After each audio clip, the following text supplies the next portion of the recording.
Assalamualaikum warahmatullahi wabarakatuh. Waalaikumsalam warahmatullahi Selamat pagi Bu Hamidah. wabarakatuh. Terima Selamat kasih pagi, Pak. kesian waktunya. Iya. Alhamdulillah kita sudah memasuki tahun 2024.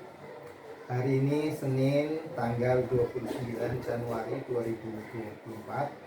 Saat yang tepat untuk bisa berdiskusi dengan Bu Hamidah, supaya satu tahun depan saya dapat melakukan pendampingan untuk meningkatkan mutu layanan SD Kaligayam 02. Panduan wawancara ini disusun untuk observasi pengajuan penggalian peningkatan kesadaran dan kapasitas kepala sekolah.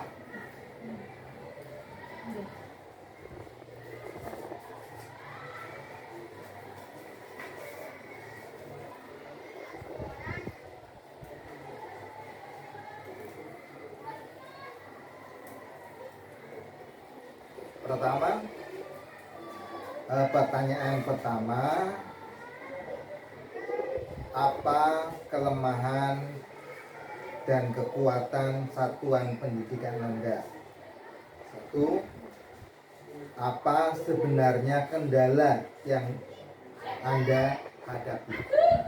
Ya, terima kasih Pak atas pertanyaannya. Kebetulan saya juga di sini baru kemarin per 15 Desember ya tahun 2023, namun aktifnya itu baru mulai tanggal 2 karena pada tanggal 2 Januari itu mulailah semester 1. Jadi saya baru aktif di sini mulai 2 Januari. Nah, di sini saya juga sambil melihat, mengamati lingkungan ya, lokasi yang ada di SD Kaligayam 2, baik itu sarana prasarananya maupun sumber daya tenaga pendidik maupun tenaga pendidikan itu. Nah, di sini juga saya melihat dari data yang kami miliki, jumlah siswa ya termasuk kategori lumayan ya, cukuplah istilahnya ideal. Ideal karena dikatakan tidak terlalu gemuk juga tidak terlalu sedikit ya, itu siswa juga jumlah 204 berarti ini ya, karena kemarin ada tambahan 2 siswa baru dari SD lain. Nah, ini untuk tadi kendalanya, kalau kendalanya karena di sini juga ada 2 SD ya, kita harus selalu intinya saling berkomunikasi dalam segala hal ya, kayak gitu.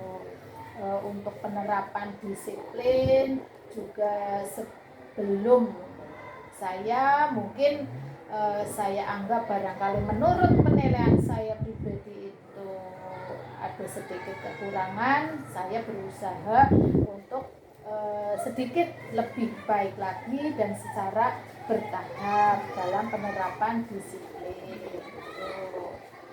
Juga karena dari tahun sebelumnya itu ini saya lihat, saya amati dari beberapa sumber informasi, ternyata adanya istilahnya manajemen yang kurang transparan, terutama dalam hal keuangan. Jadi itu yang menjadi salah satu kendala saya di sini kayak gitu, karena arkas ya program yang harus ini laksanakan pada tahun ini ternyata kita harus menilik ke belakang karena ada yang harus kita tambal intinya seperti itu. Jadi ya, tapi kami ya dengan guru-guru semua, tenaga pendidik maupun etik yang ada di sini sudah sepakat ya bagaimana kita menyikapi langkah kedepannya seperti apa supaya dari barangkali kekurangan yang sebelumnya bisa teratasi kayak gitu. Kita yang penting optimis bekerja sama dengan semua yang ada warga SD seperti itu. Berarti kendalanya itu ya? Itu ya. Kemudian menurut Anda faktor apa yang menyebabkan kelemahan tersebut terjadi? Masih kalau saya lihat juga itu tadi karena lokasi kita berdekatan dengan SD lain satu halaman, ya berarti ada halaman yang harus difungsikan untuk dua sekolahan seperti itu. Kita harus bagi-bagilah ya, bagi-bagi supaya SD di sini kegiatan juga berjalan dalam memanfaatkan halaman yang ada dan SD sebelahnya pun ya supaya tidak dirugikan. Nah, seperti itu ya. Itu juga keterbatasan sarana ya dan prasarana. Kalau saya lihat juga ini di SD Kaligayam 2 banyak satpras yang harus mungkin diperbaiki, mungkin perlu pengadaan lagi itu seperti itu ya. Juga untuk ini ruang kelas di SD Kaligayam 2 itu difungsikan juga oleh pondok pesantren. Nah ini yang jadi salah satu juga ya bisa dikatakan kendala ya. Kalau sendiri kan privasi ya Pak, kita bebas untuk ini maksudnya memanfaatkan memberikan apa ya satu patokan ya supaya ini, tapi karena ini kan ya difungsikan juga kalau hari Jumat digunakan untuk kejar paket oleh para santri pondok. Kalau hari Minggu santri putra, kalau hari Jumat sore itu untuk santri putri kayak gitu. Putrinya hari Jumat, putranya hari Minggu. Itu berarti lokal ruang kelas itu dimanfaatkan. Jadi kalau misalnya dari SD Kaligayam 2 ingin yang rapi, yang tertib ya seperti itu ya bedalah ya karena dimanfaatkan pihak lain seperti itu. Walaupun dalam kerjasama juga pihak sekolah juga sudah menyampaikan agar ini ada ya saling menjaga, tapi yang namanya kadang anak ya ada yang masih jahil, nulis kata-kata yang kurang sopan itu ada. Namun kemarin dari pihak sini sekolahan menyampaikan ke pengurus seperti itu, mohonlah kiranya untuk ya biar saling menjaga seperti itu. Seperti itu Pak. Kalau hari juga sampah-sampah Pak, yang namanya itu kan para santrinya juga kan setingkat SLTP ya, setingkat SLTP lagi yang masa remaja kayak gitu. Nah itu buang sampah ya masih di kolong-kolong aja. Kalau habis untuk kegiatan pondok itu seperti itu atau istilahnya kejar ya kelompok belajar itu ya bersamaan itu kalau hari Senin wah dilaci-laci banyak sekali. Tapi kemarin rupanya sih saya belum dengar ada keluhan dari guru ya bahwa di bawahnya itu masih banyak sampah ya, barangkali ada dampak positifnya. Kemarin pihak sekolah sudah menghubungi, saya juga sudah ya WA kepada pengurusnya, barangkali ada dampak positifnya sehingga mereka anak-anak santri itu lebih bisa menjaga kebersihan kayak gitu. Ya. Juga itu. Terusnya, bagaimana Anda merasa tentang kelemahan yang telah diidentifikasi dalam satuan pendidikan Anda? Apakah ada langkah-langkah yang konkret yang telah diambil untuk mengetahui mengatasi kelemahan tersebut? Terima kasih ya. Itu Pak, yang pertama saya juga melakukan wawancara Pak ya terhadap ya warga sekolah juga, baik pendidik maupun pendidik, juga siswa, juga orang tua ya, mengadakan wawancara walaupun ya hanya perwakilan ya kan. Terkadang ada orang tua yang mengantar putra putrinya, saya dekati itu secara tidak resmi. Itu kalau di sela-sela saya misalnya pagi tidak ada kegiatan yang mendesak, yaitu saya memanfaatkan waktu itulah untuk berwawancara dengan orang tua siswa. Juga para pedagang yang di luar di sana, saya juga ya cari informasi dulu lah Pak, itu seperti apa itu. Terus juga saya memeriksa sarpras yang ada di sini Pak. Saya awal datang ya, wah ternyata ya saya datang sarprasnya banyak yang perlu perbaikan, yang perlu ya dibenahi lah itu. Juga data-data dari anggaran dan dana yang tersedia, saya melihat atas itu Pak ya, atas yang sudah dibuat pada waktu kepala sekolah sebelumnya. Saya melihat seperti itu, nanti mana yang harus ya dibelanjakan, yang harus ya mungkin ini tidak perlu karena untuk ini yang lebih penting, yaitu nanti bisa dimasukkan pada anggaran yang perubahan seperti itu. Jadi untuk semester ini barangkali 6 bulan ini, Januari sampai Juni, yaitu harus ya sesuai dengan atas yang sudah ditetapkan itu untuk pembelanjaannya berdasarkan itu, supaya kita jangan istilahnya kejeblos atau apa kayak gitu, jangan terulangi, supaya sehat lah keuangan itu sehat. Dan juga saya menata ya, melengkapi keanggotaan struktur kepengurusan komite.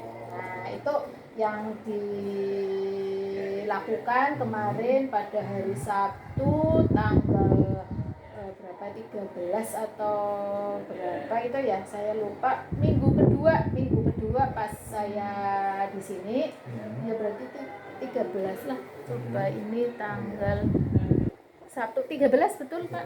Ya, pada tanggal 13 Januari ya kami ya mengundang perwakilan dari orang tua siswa kelas 1 sampai kelas 6 dan juga pengurus komite yang sudah ada. Ya, dikandung maksud yang pertama untuk menata dan melengkapi struktur organisasi di komite tersebut, supaya sesuai dengan aturan yang sekarang ada seperti itu. Kalau yang kemarin itu yang aktif hanya satu, yaitu ketua komitenya saja.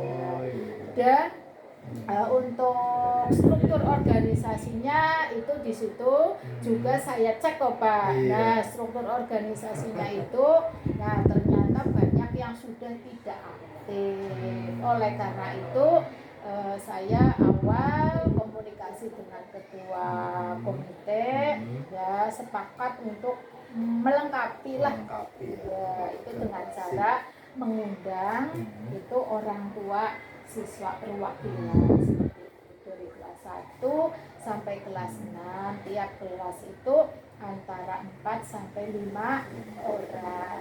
Ya, jadi di antara mereka nanti secara bermusyawarah yang dipandu oleh saya ya dan ketua komite, karena yang sudah tahu mungkin orang-orangnya, jadi ya kolaborasi lah seperti itu dalam menentukan itu orang-orang yang akan masuk di dalam struktur pengurusan komite yang baru seperti itu.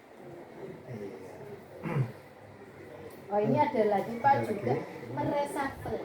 Nah, meresafel pemegang keuangan. Nah, itu ya itu harus Pak. Kritikannya juga Nah, iya itu meresafel itu ya yang para pemegang keuangan ya termasuk tim pengelola bosnya.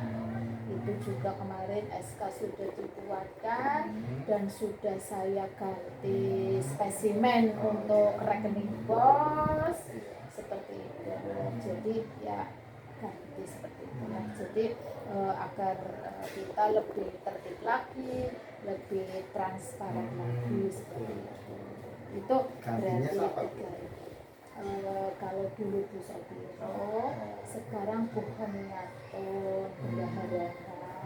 Kalau pembantu bendaharanya tetap Budian karena sebagai operator atas. Itu karena kalau diganti yang lain belum bisa. Itu kan sudah bisa, biar ini juga Budian juga lebih enak ya dalam istilahnya membuat itu Arkas membuat laporan-laporannya, karena kita barangkali tim yang baru terbentuk ini akan lebih transparan.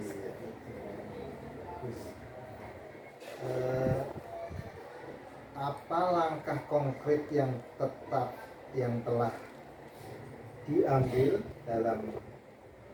oleh sekolah untuk mengatasi kelemahan yang telah diidentifikasi?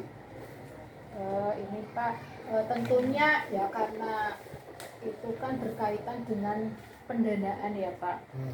Jadi mengalokasikan anggaran tambahan untuk memperbaiki infrastruktur ya dan ya fasilitas pendidikan yang masih kurang memadai ya, juga dengan sistem pengelolaan keuangan yang transparan dan lebih selektif dalam penggunaan dana. Nah, juga itu tadi termasuk meresafel petugas pengelola keuangan. Itu langkah yang sudah kami ambil seperti itu.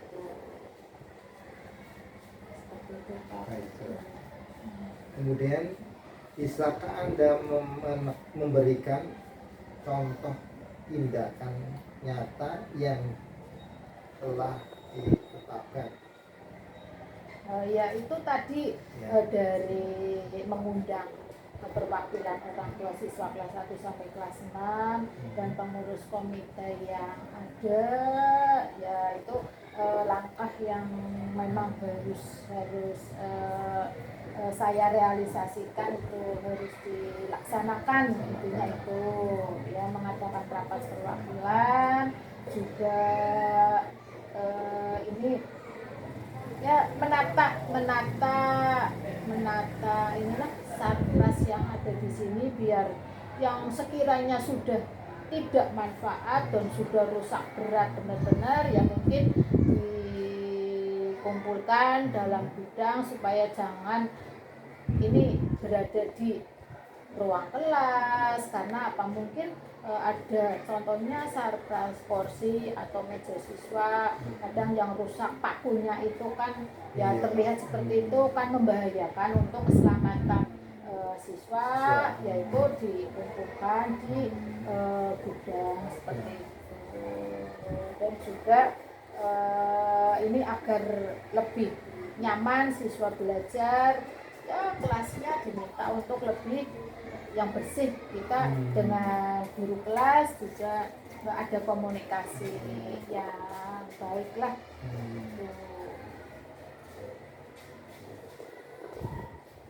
Itu Pak, rapat dari komite ya itu untuk melengkapi struktur keanggotaannya, juga mengadakan sosialisasi. Nah, itu sosialisasi program sekolah yang akan dilaksanakan di tahun 2024. Nah, itu kami sosialisasikan ya di forum itu, rapat itu. Jadi istilahnya miras-mirus ya, juga untuk penghematan dana juga ya, terus juga lebih efektif karena mengundang orang tua siswa juga. Terkadang banyak orang tua yang sibuk urusannya mungkin dengan cari nafkah seperti itu, akhirnya memanfaatkan waktu ya sekaligus dalam satu waktu, tapi ada dua kegiatan sekaligus ya, jadi akan lebih efektif lah intinya seperti itu. Bagaimana komunikasi dan koordinasi antara berbagai pihak di sekolah dalam menghadapi kelemahan dan mengoptimalkan kekuatan? Nah, ini yang sudah saya lakukan dan insya Allah kedepannya juga tetap kami lakukan, komunikasi yang baik ya dengan pemerintah desa, dengan warga masyarakat, dengan ya tentunya warga sekolah juga yang ada di sini dan tetangga sekolah yang berdekatan. Ada komunikasi yang baik dan yang lebih penting lagi juga koordinasi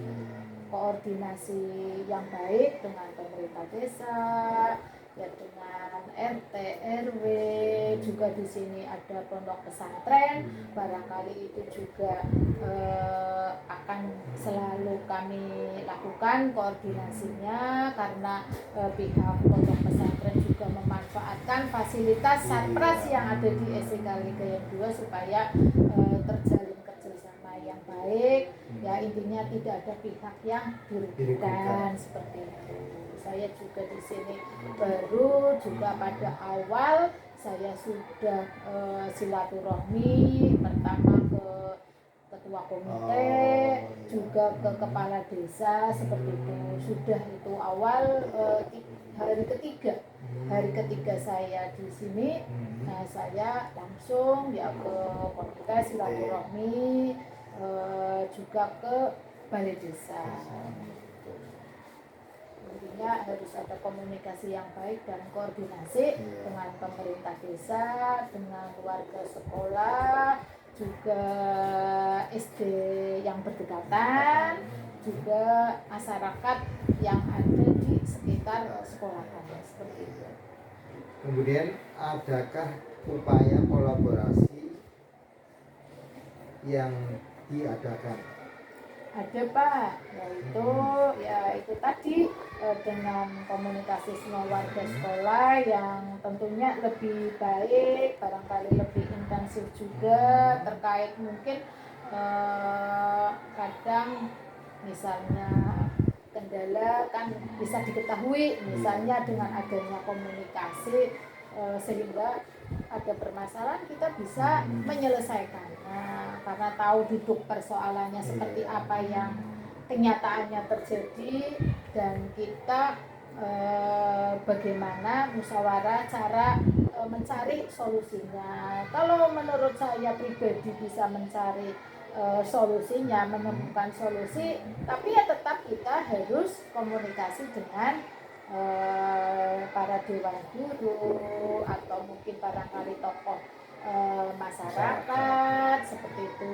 Jadi ya tentunya harus ada bukti kolaborasi, bukti komunikasi yang baik. Jadi saya sebagai kepala sekolah tidak seperti apa ya Pak, intinya seenaknya sendiri saya mengatasi solusi itu. Ya tetap kita musyawarahkan dan koordinasi. Iya. Bagus. Bagaimana kelemahan dan kekuatan yang telah diidentifikasi mempengaruhi rencana dalam program pembelajaran sekolah? Ini Pak, dalam kaitannya kelemahan dan kekuatan tersebut memang bisa berdampak, ya, bisa berpengaruh terhadap rencana program pembelajaran di sekolah, dan juga ini terkait dengan visi misi, ya, visi misi sekolah kita, ya, itu supaya kelemahan-kelemahan yang ada bisa teratasi dalam rangka mewujudkan visi misi sekolah. Dan kalau yang kita punya kekuatan-kekuatan yang merupakan kekuatan-kekuatannya juga kita pegang, ya, agar bisa visi misi itu berhasil dengan lebih baik lagi dari kekuatan-kekuatannya itu. Kalau kelemahan-kelemahan biar harus kita tangani, kita cari solusinya supaya tidak mengganggu jalannya perwujudan atau terlaksananya visi misi sekolah tersebut. Bagaimana pembelajarannya? Kalau pembelajarannya, pembelajaran berarti kegiatan intrakurikuler, ya Pak. Nah, kami berupaya sesuai dengan kurikulum yang sudah ditetapkan ini. Iya, KWSP-nya itu. Nah, jam masuk. Nah, supaya tepat waktulah, intinya seperti itu. Kalau kita sudah menetapkan jam 7.15 harus sudah mulai pembelajaran, nah itu segeralah, ya, itu baik siswa maupun gurunya segera menuju ke tempat tugas masing-masing, seperti itu.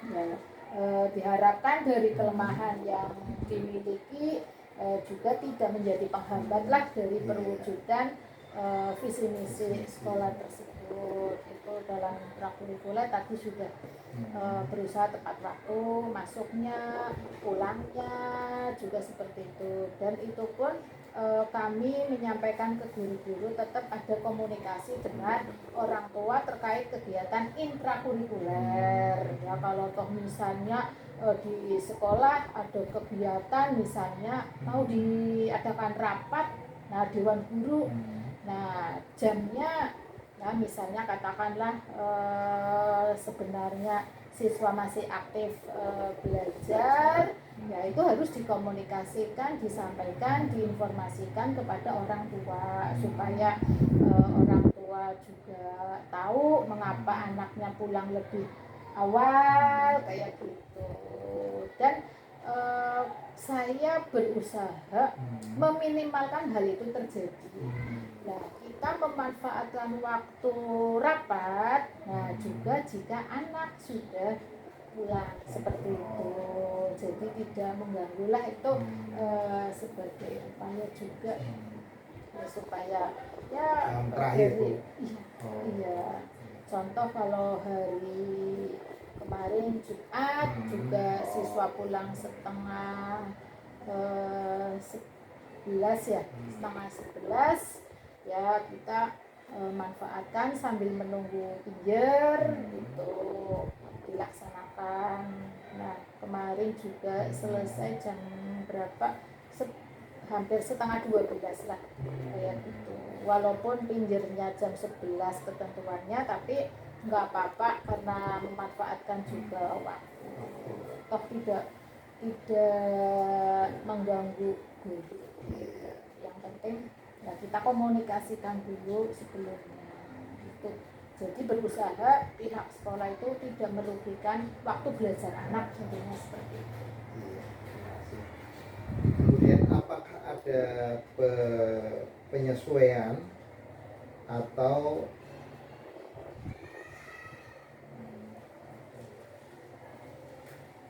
inovasi dalam melakukan kurikulum apakah atau metode pengajaran? Ya, ada Pak. Tentunya metode pembelajaran yang berbasis proyek juga harus ada. Terus, nah itu salah satu yang tadi awal juga saya menyampaikan ke Bapak terkait sarpras itu, salah satunya sound system. Nah itu saya manfaatkan nanti agar sound system tersebut bisa dimanfaatkan untuk guru-guru dalam menyampaikan materi pembelajaran terkait ya inovasi itu, misalnya dengan LCD proyektor itu kan perlu suara yang lebih ini ya, jadi anak biar lebih tertarik dengan materi yang akan disampaikan oleh Bapak Ibu gurunya. Itu salah satunya itu ya, inovasi pembelajaran. Juga ini Pak terkait inovasi pembelajaran juga. Nah ini masuk di kurikulum, tapi kurikulum yang kemarin dibuat itu kan tidak mencantumkan itu. Nah tapi saya laksanakan di semester ini, contoh kegiatan ekstrakurikulernya Pak. Nah kegiatan ekstrakurikulernya ada tambahan komputer. Komputer di kelas 4 sudah jalan, walaupun dengan keterbatasan sarpras ya hanya 1 atau 2, tapi disiasati dengan per kelompok. Nah setelah siswa selesai pembelajaran jam 12 selesai kelas 4, nah nanti giliran yang jadwalnya mengikuti les komputer, nah itu nanti tidak pulang dulu sampai jam 1 ya, sekitar 1 jam lah, sekitar 1 jam anak dikenalkan dengan yang namanya itu komputer ya, laptop itu atau TIK ya Pak, teknologi informasi komputer itu. Jadi dikandung maksud agar nanti pas kelas 5-nya mengikuti ANBK. Nah itu setidaknya kalau sudah mengenal, bisa mengoperasikan laptop ya, barangkali bisa membantu kelancaran jalannya ANBK. Itu sudah dimulai di sini. Nah itu juga persiapan untuk lomba maksi. Nah yang kaitannya itu ada lomba TIK juga kan ya, itu komputer ya di lomba maksi itu salah satunya. Berarti kegiatan itu minimal untuk 2 tujuan, mempersiapkan peserta calon lomba itu, peserta lomba maksi yang TIK ya, TIKI itu ya, teknologi informasi komputer itu Islami. Yang kedua untuk persiapan ANBK di kelas 5 nanti, seperti itu. Itu yang inovasi yang terkait dengan ya ekstrakurikuler tapi mendukung menunjang kegiatan intrakurikuler. Berarti diadakan ekstra. Iya itu setiap hari, jadwalnya hari Senin sampai hari Kamis. Hari Senin kelompok 1, Selasanya kelompok 2, hari Rabunya kelompok 3, hari Kamisnya kelompok 4. Kebetulan satu kelompok ada 8 anak. Itu sudah seperti itu. Ya itu salah satu upaya lah untuk